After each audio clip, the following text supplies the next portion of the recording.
मोहतरम सदर जलसा, मेहमानी खुसूसी और तमाम साथीज़ा मौसम सबसे मैं दिल से शुक्रिया अदा करती हूँ और अस्सलामु अलैकुम वरहमतुल्लाहि वबरकातुहू।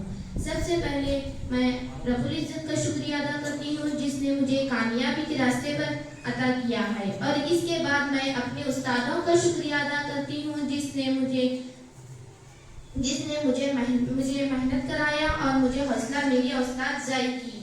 और मैं एसएसएलसी के इम्तिहान के बारे में चंद अल्फाज कहना चाहती हूँ और गरम खामोशी के साथ सुनिए।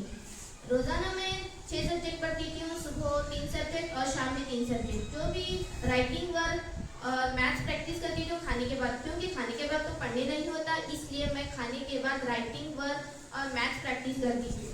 इसलिए मैं एसएस सब्जेक्ट के बारे में खासतौर पर कहना चाहती हूँ। सब लोग कहते हैं एसएस सब्जेक्ट समझ में नहीं आता क्योंकि हिस्ट्री होता है और तारीख वगैरह याद नहीं होती, इसलिए एसएस सब्जेक्ट को कभी भी बाहर नहीं करना चाहिए बल्कि कहानी की तरह समझना चाहिए। एसएस सब्जेक्ट एक बहुत ही इजी सब्जेक्ट है जिसे आसानी से समझ में आ जाता है।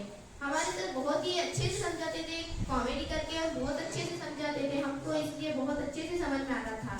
इसलिए हर रोज नक्शे को डेली प्रैक्टिस करना। जब भी बेजार आता है तो पढ़ने बेजार आता है तो ड्राइंग करने का, ड्राइंग में लेकिन ये वो निकालने का नहीं बल्कि नक्शे प्रैक्टिस करने का।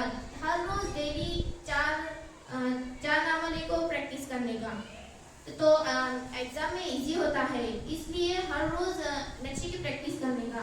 इसलिए मैं अपने उस्तादों का बहुत शुक्रिया अदा करती हूँ जिसने हमें इस यहाँ प्रोग्राम में लेकर खड़ा दिया। इसलिए मैं अपनी बात को खत्म करना चाहती हूँ।